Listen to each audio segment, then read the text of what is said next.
Happy Thursday, everyone. I am so excited about being able to share with you just a little bit of wisdom that came my way.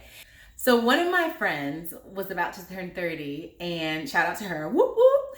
She sent me a message and said, hey, do you have some advice for people turning 30? And I remember thinking, I guess I am that person now, huh? I've got to that age where I need to be helping some people make that transition more gracefully. And as we think about aging, I have always had a really positive experience about it. I had really great role models, my mother, my aunts. One of my aunts in particular, I remember her telling me how much she looked forward to turning 30. So by the time I got there, I was excited about it and looking forward to all that it had in store. I think even as somebody who wasn't married, didn't have kids, didn't have all the things in place that I wanted to, even with that, I was looking forward because I thought 30 is when it all begins. I mean, my mother had me when she was 30, so what? That was going to be a great year as far as I was concerned. That's when life was about to take off. And I mean, Jesus' ministry began in his 30s. So hello, I think that's really a good sign. But I started thinking about that scripture that says in Titus, and I can't think of it, but I'll put it here. It talks about that the older women and the older men should teach the younger. And I think part of that is showing people what is the blessing, or what are some of the blessings that come when you are trying to just look forward to the next day, when you're trying to get excited about what's to come. So it's Women's Month. Seemed like a really great time for me to celebrate the fabulous women that are all around me. You don't want to miss what they have to say. Check it out. So if I could, what would I tell my 30-year-old self? I probably would make sure to remind myself to always purchase trip insurance or any insurance of some kind when you're spending a lot of money on any kind of entertainment. That way, if something happens like COVID-19, you really aren't overly pressed about it because you know you'll get your money back. I would also probably try and tell myself to remember to start eating better now, because it's a whole lot easier to change up when you're 30 than when you're 40 and 45. And I would probably also say find something that you enjoy from a working out perspective. So again, it becomes something that you can just make part of your life and a habit, a lifestyle change, and not something that you have to pick up. So what I have to say about being 30 is that it's okay to take a time out. I used to tell my kids, I need a timeout. I'm taking a timeout. Nobody knock on the door and nobody bother me. So my advice to you for being 30 is don't be afraid of it. You're human and it's okay to be human. All right? One of my friends said, right around 30, I learned that as you mature, your tolerance level goes down for certain things. I know that's right. I remember going to my mother and asking her what was wrong with me because things started to bother me that didn't bother me in the past. And she said, you're just maturing.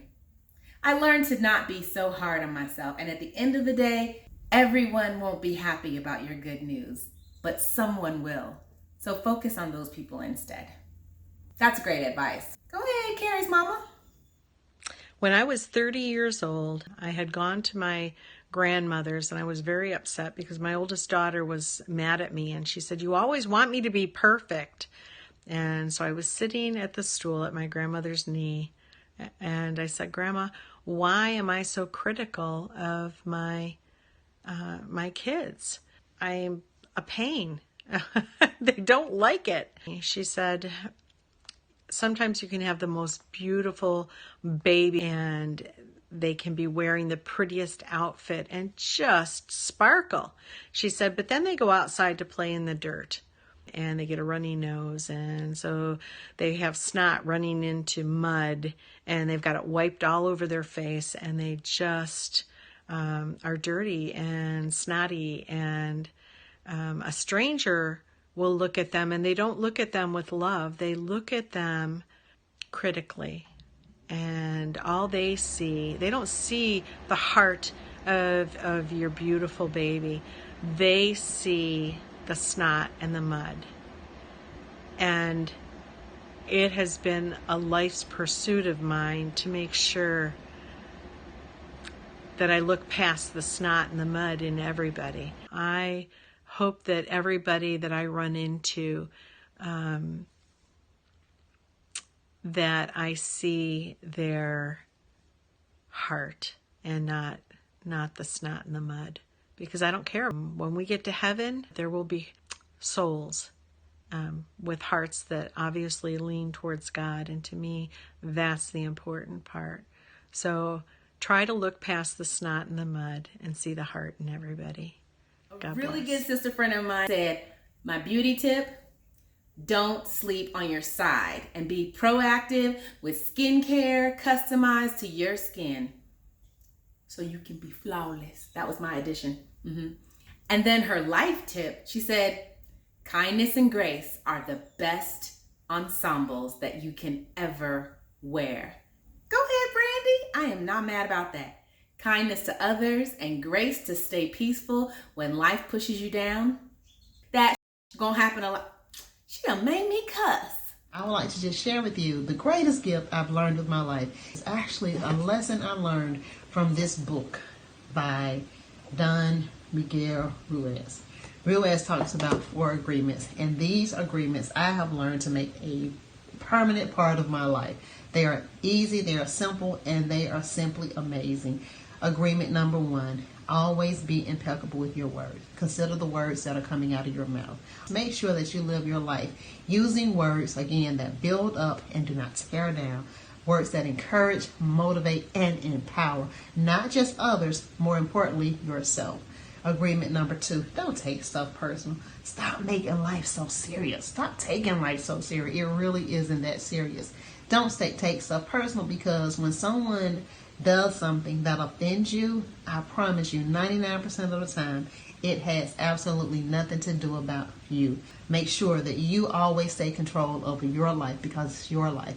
And if you're present in the moment, and if you're being impeccable with your words, it'll start becoming very, very easy over time not to take stuff personal. Agreement number 3 is don't make assumption. Don't assume anything. If you want to know something, simply ask. That is the best way to solve any kind of conflict, is to always ask the question. You know, the first 3 letters of assume, and you don't ever want to become that, right?